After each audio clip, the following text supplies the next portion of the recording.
Boa conversa e ao vivo com o Ivan Kleber, direto da gelada Londres, nessa manhã. Lá já é tarde de terça-feira, 30 de dezembro de 2025. Ivan, querido, seja bem-vindo mais uma vez. Boa tarde, Pitoli. Um grande abraço a você e a toda a audiência que nos acompanha aqui na Auriverde nesta tarde de terça-feira. Aqui já são 2 horas e 2 minutos, Pitoli. E a temperatura, Ivan? Tem informações da temperatura em Londres? Essa eu desisti de olhar já. Tem já alguns dias que eu desisti. Hoje tá 4 graus, mas a previsão para o final de semana é de -5, -6. Vai esfriar em toda a Europa. Você que nos acompanha aí, então. A gente sabe que a Auriverde tem uma audiência internacional, né? Prepare-se você que está na Europa, nos Estados Unidos, porque o hemisfério norte vai esfriar bastante no próximo final de semana. Falaram tanto do aquecimento global, só faltou, justo no meu turno, não entregar o tal do aquecimento global. Pois é. Pitoli, a gente vai passar frio no final de semana que vem, viu? Mas vi agora aqui, ó. Nesse momento, Londres, 6 graus, mínima 2, sol entre nuvens, né? Não tem chuva prevista para a capital Não. londrina para essa terça-feira. Ivan, quero falar contigo sobre essa relação Hamas. O que a Itália trouxe dessa relação Hamas-Brasil? Conta pra gente, Ivan.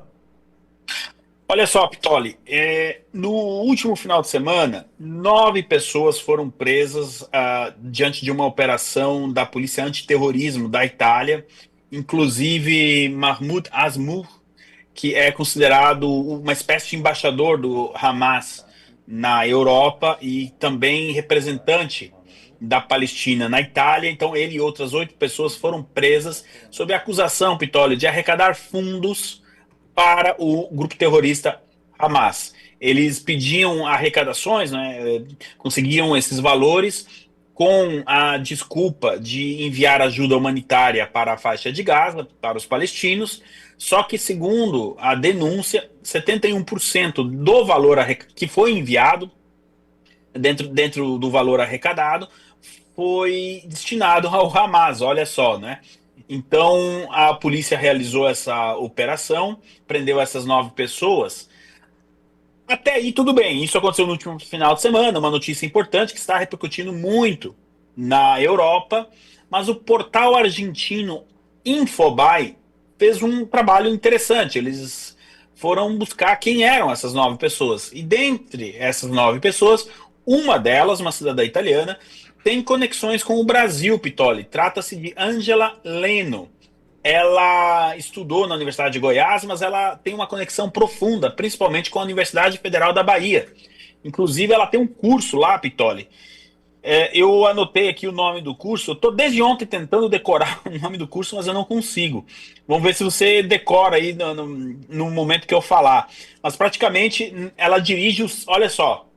Vamos lá. Centro de Estudos Coloniais e Descoloniais sobre o Norte da África e Oriente Médio, da Universidade Federal da Bahia, justamente, né? E olha só, 2 dias após o ataque terrorista do Hamas a Israel, Pitoli, ela escreveu um artigo dizendo que o massacre, né, que o Hamas cometeu, ela justificou o massacre como uma descolonização do sul global, elogiando a resistência armada bem organizada que libertou os assentamentos. Aí, Pitoli, o Infobae, como é que é aquela história, né? Ele deu a vara pra gente pescar e eu fui atrás de pescar, né? A gente não pode também pegar tudo pronto. E eu descobri que essa senhora Angela Leno, ela tem uma conexão um pouco mais profunda com o Brasil, inclusive com um trânsito dentro do parlamento brasileiro. Ela tem um site chamado Infopal, e neste site, em italiano, ela publicou em 2009, tá, Pitoli? Isso aqui é 2009, não é agora, tá? A gente também não pode ser leviano. Mas ela se encontrou com 2 deputados federais do Brasil à época, isso, né? Não agora. E tá lá no site, ela explica que foi recebida por essas pessoas, por esses deputados e tal.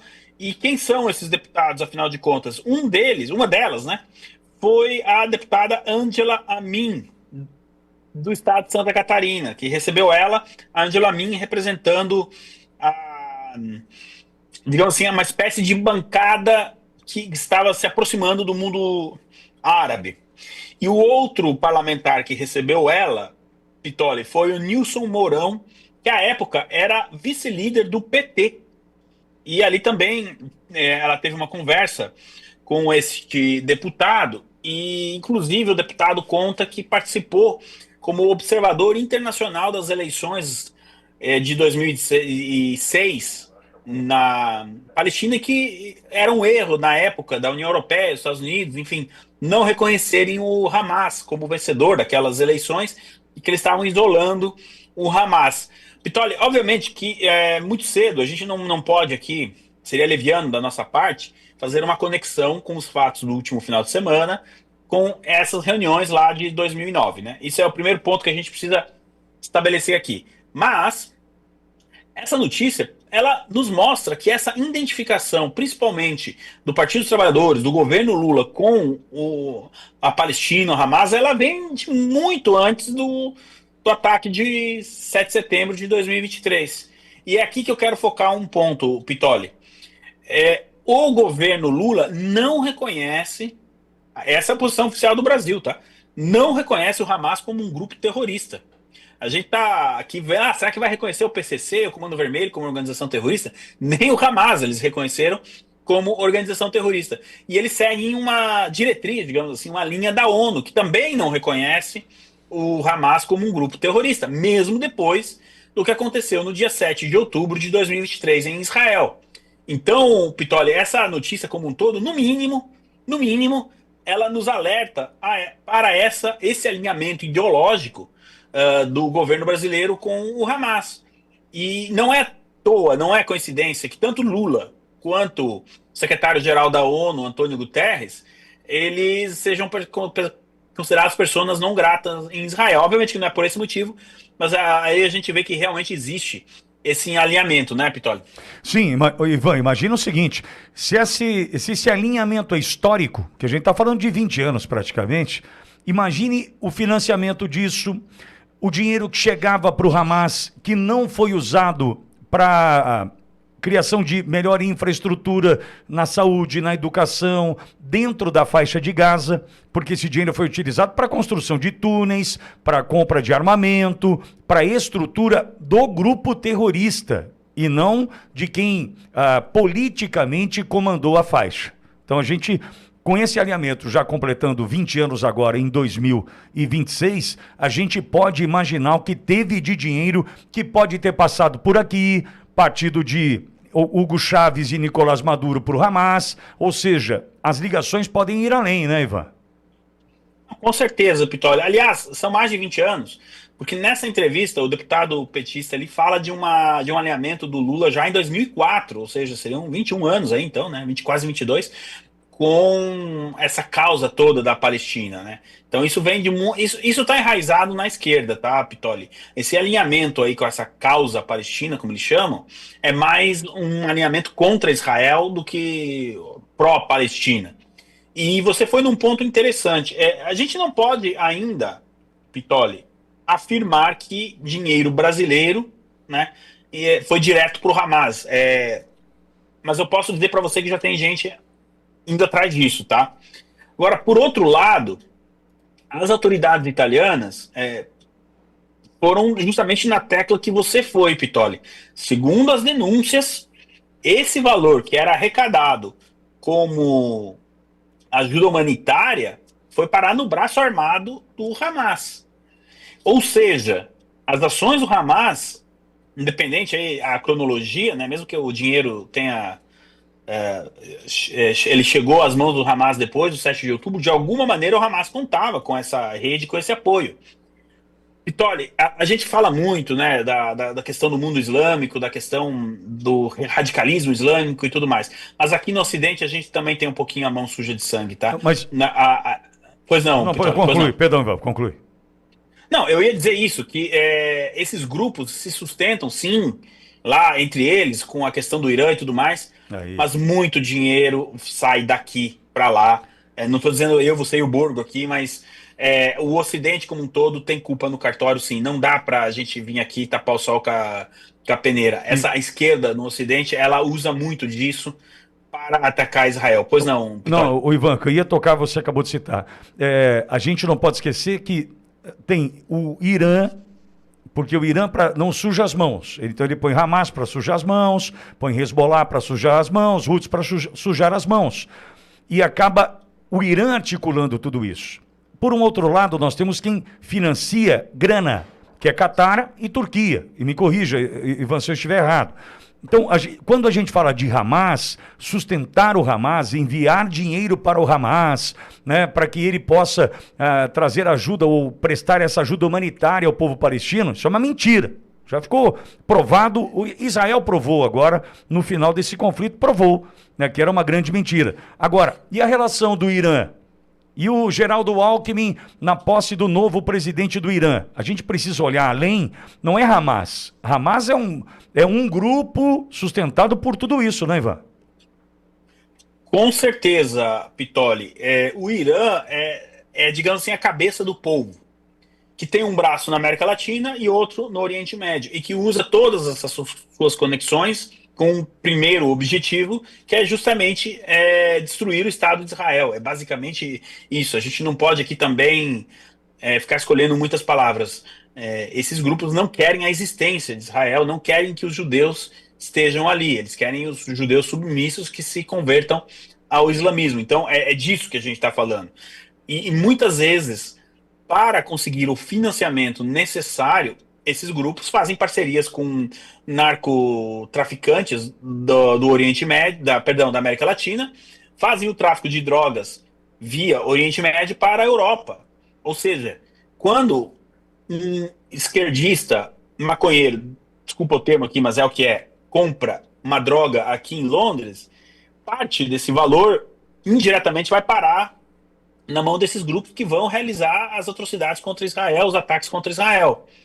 É essa a cadeia de comando, né, e a rota financeira. Além de outras maneiras que, como você bem disse, da questão Turquia e Catar, principalmente o Catar, tem de alimentar financeiramente esses grupos, né? É um mercado enorme, que envolve tanto o tráfico de armas quanto o tráfico de drogas, porque a pergunta que as pessoas precisam fazer muitas vezes é como que um grupo como o Hamas teve condições de fazer o ataque que fez contra Israel. Como que o Hezbollah tem tantos foguetes? Como que o Hezbollah tem essa rede toda? Agora foi desmantelada, Israel perdeu a paciência e teve que fazer o trabalho.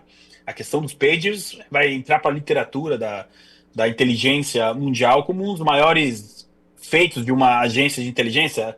Aquela história dos pagers que explodiu 3 mil. Um dia a gente conta aqui para nossa audiência os detalhes. Eu sei de como foi aquilo ali. Então, assim, essa conexão toda passa pelo Ocidente, que acaba irrigando as contas desses grupos que depois usam isso para atacar Israel, Pitoli. Agora, Ivan, mudando de assunto, e o Trump decidiu agir com relação à Venezuela, Ivan? Peronomútil, né? Há uns 2, 3 dias atrás ele disse que os Estados Unidos atacaram dentro da Venezuela.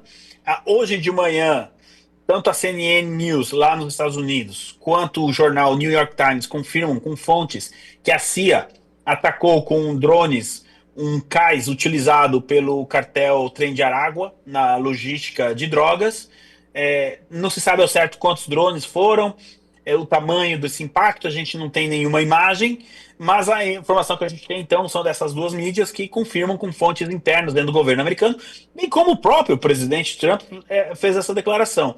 Pitoli, a gente está no estágio ali desse possível ataque da seguinte maneira: quem fez o ataque não quer admitir que fez, ou pelo menos não quer trazer detalhes, e quem sofreu o ataque, o regime venezuelano, também não quer admitir que sofreu, porque seria, de qualquer maneira, um reconhecimento de que os cartéis operam livremente ali dentro da Venezuela e também um sinal de fraqueza, né? Afinal de contas, a CIA entra ali e faz um ataque desse com drones. O que eu acredito que aconteceu, Pitoli? Realmente, o presidente Trump autorizou a CIA a realizar operações como essa há uns 2 meses atrás. Eu acho que foi uma ação de sabotagem justamente para aos poucos começar a acostumar a ideia da população americana de que os Estados Unidos estão operando dentro da Venezuela. Agora, a grande operação que a gente quer ver, e não é só eu, você, o Borgo aqui, a nossa audiência, são os congressistas da base latina do Partido Republicano, são os latinos que votaram para o Trump em 2024. A grande ação que todo mundo quer ver é a queda do Maduro. Muito importante você começar a desmantelar essa logística toda dos cartéis, tudo isso é muito válido, ninguém aqui está criticando. Mas quando você disponibiliza ali 20% de sua frota naval, da maior frota naval do mundo, quando você coloca o maior porta-aviões do mundo ali no Caribe, você quer uma ação um pouco mais efetiva do que apenas alguns drones em um cais em algum lugar remoto da Venezuela. Eu acredito que não vai ter jeito, ele vai ter que tomar alguma ação, Pitoli, porque a pressão da própria base está muito grande. E você sabe, quando a própria base pressiona dessa maneira, o presidente do seu partido ele precisa tomar alguma iniciativa. Acredito que esse cais aí não será o suficiente para acalmar a base, viu, Pitoli? Este Ivan Kleber. Ivan, obrigado mais uma vez por passar por aqui. Já antecipo votos de um ano novo de muita saúde, paz e disposição para a gente lutar, Ivan. Tamo junto na trincheira, Pitoli, um feliz ano novo para você também, para toda a audiência. Eu volto ano que vem, né? Eu volto sexta-feira. É isso aí. Sexta-feira é dia 2, né? A quinta-feira não tem programa, né, Pitoli? Não, nem amanhã nem quinta, Ivan. Perfeito. Então eu volto na sexta-feira. Um grande abraço a todos, o Luizão aí, que virou minha ponte de contato com você, a direção da Auriverde Brasil, e que 2026 seja um ano abençoado por Deus para nós e para todos aqui. Um grande abraço, e que ele abençoe principalmente a saúde do presidente Bolsonaro, que está tão debilitada, né, como a gente está acompanhando, mas eu tenho certeza que ele vai abençoar. Valeu, Pitoli, feliz ano novo, um abraço. Para você também, Ivan, querido, Ivan Kleber Fonseca, é assim que você encontra Ivan ali no YouTube.